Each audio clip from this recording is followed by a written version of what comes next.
बढ़ते खबरों में आगे, छत्तीसगढ़ कांग्रेस में बढ़ रही अंतर्कलह पर उप मुख्यमंत्री विजय शर्मा ने बड़ा बयान दिया है। इसके साथ ही उन्होंने कांग्रेस के नारी न्याय का फॉर्म भराए जाने पर निशाना साधा।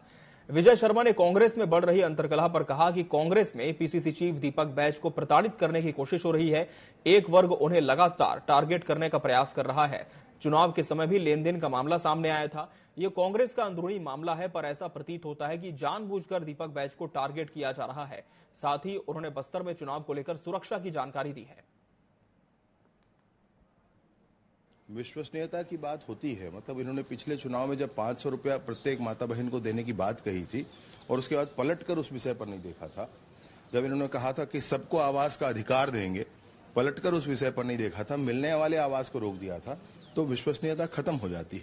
फिर आप कितनी भी बड़ी बातें करें, आज राहुल गांधी जी कुछ भी बोल दें, दुनिया जानती है कि वो नहीं सत्ता में आने वाले और ना ही उनको देश स्वीकारने वाला है, तो वो कुछ भी बोले, उससे फर्क नहीं होता है।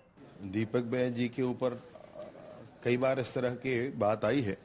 अब सत्य क्या है वो तो वो लोग ही जानेंगे, परंतु मुझे ये लगता है कि टारगेट करके भी उनको प्रताड़ित करने की कोशिश की जा रही है।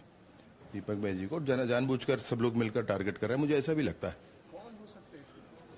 अभी वो उनका अपना अंतरकला है, लेकिन जो दिखता है बार बार बीच में, पिछली बार कुछ करोड़ों रुपए की बात आई थी, उतना निकाल करके किसी का भुगतान कर दिया गया, पार्टी में पूछा नहीं गया, आदि आदि विषय भी था।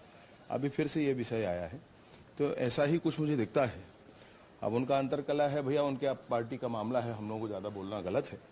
फिर भी जो दिखता है सामने, जो समझ में आती है बात, मुझे तो यही लगता है कि टारगेट भी किया जा रहा है। कम्युनिस्ट पार्टी हो, कांग्रेस हो, भाजपा हो, बसपा हो, सभी ने बस्तर में फॉर्म भरा हुआ है। स्क्रूटनी फाइनल हो जाता है, नाम डिक्लेरेशन हो जाता है, नाम वापसी का समय खत्म हो जाएगा, सबको समान रूप से सीआरपीएफ वगैरह की सुरक्षा दी जाएगी, सबको सुरक्षा दी जाएगी। सुरक्षा के मामले में किसी भी राजनीतिक पार्टी, किसी से भी कोई दुराभेद नहीं होगा, और जो व्यक्तिगत रूप से भी सुरक्षा मांग रहे हैं उनकी भी जांच करवाई जा रही है कि उनको सुरक्षा की कितनी आवश्यकता है। और जिसको भी आवश्यकता है, फिर से मैं कहूं, बिना किसी मतलब आपको ध्यान होगा, कर्मा परिवार को सर्वाधिक सुरक्षा है, जितना पूर्व मुख्यमंत्रियों को नहीं है उससे अधिक कर्मा परिवार को सुरक्षा है।